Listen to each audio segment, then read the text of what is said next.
Hi friends, so today I bought Raspberry Pi 5, the 8GB RAM version, and this is the active cooler for the Raspberry Pi and the original power supply for Raspberry Pi and a class 10 64GB SanDisk memory card and a card reader to flash the OS into the memory card from the other computer. So that's what I bought to make a full solution for Raspberry Pi. My idea is to my plan is to connect everything and then make it run as a standalone device connected with Wi-Fi, and finally I will connect it through the SSH to my existing Windows desktop using some VNC, tight VNC or real VNC something. So first let's start with the unboxing of Raspberry Pi first. Okay, so if I open this, what I see at the first there is a seal. Where is that? Oh, open here. Okay, so made in UK, and we opened it, and wow, this is my first Raspberry Pi. Just going through a tutorial in Udemy and parallelly bought this. Looks so exciting because of this AI and all this thing came into market. Definitely we need some powerful microcontroller, so I was working on ESP32 and Arduino to teach the kids, but now I feel I should go through this as well. So this is how the Raspberry Pi 5 looks like. It has very strong configurations like the RAMs and other things, but I will not go through that. Maybe you can find it out in other videos. And what I would do is I will open the cooler now.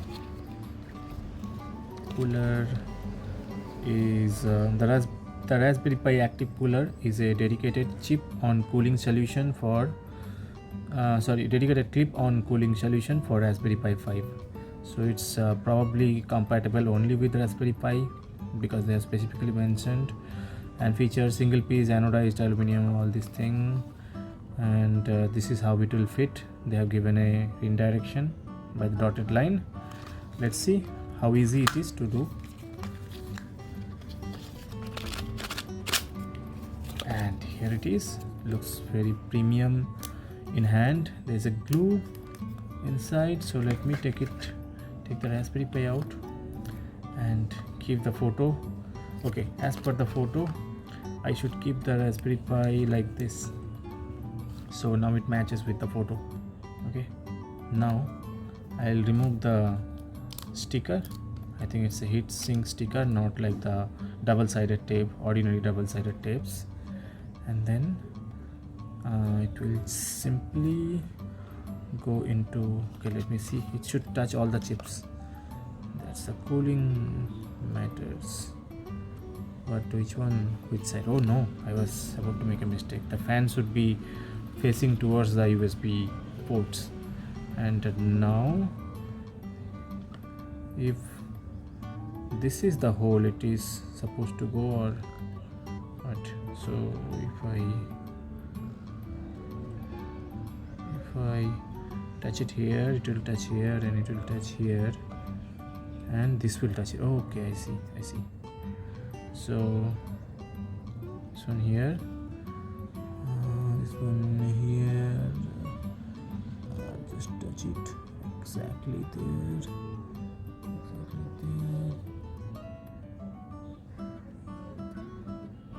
This is the place. Oh yeah, this is the place. So it should touch here, and this should touch there, here, and this is here. I think if I match the pins, everything else will fall in place. That's a better way to match. So I'll just touch this two and then give a press.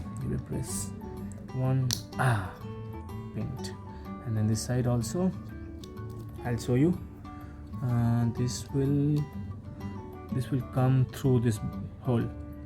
should come out through this hole, and it came out, and like an anchor it connected. Now this pin will go to where?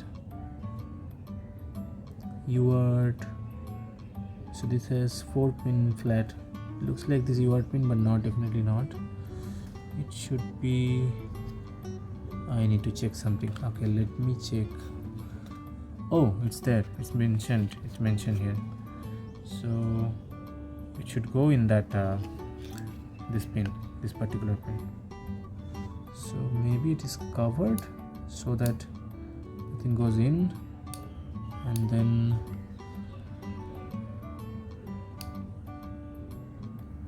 how to take this out?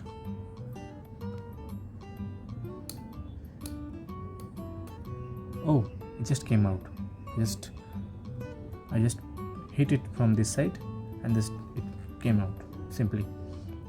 And then there is only one way possible this to come in, like punch in, because the hole is facing this side. So oh, the other way, this way. So I'll just fit it in, come on, and then just go and sit. Yeah, done. Now everything is good. When it runs, then only I can say, I can give a smile. Okay, so this is ready, looks like. I'll keep it aside, and then this is the power supply, 27 watt USB-C. Okay, so this is how it looks like. This is the Indian power plug, and this is what written here: Raspberry Pi, 27 watt USB-C, and output is 5.1 volt 5 ampere, 12 volt 2.25 ampere, or 9 volt 3 ampere, or 15 volt 1.8 ampere, any of this combination. So definitely I believe 5 volt 5 ampere, that's maximum the Raspberry Pi will pull in from here. And this is the memory card slot. Yeah. Okay, so let me pause it for some time, and then let me go and plug it and show you back. Now as you can see, the background has changed because I moved close to the power plug. And what is this? This could be the one. Yalcon. You don't see any other USB 3, so definitely this should be the one. So let's go ahead and plug it, and the light glowed red, and then green, and then the fan started.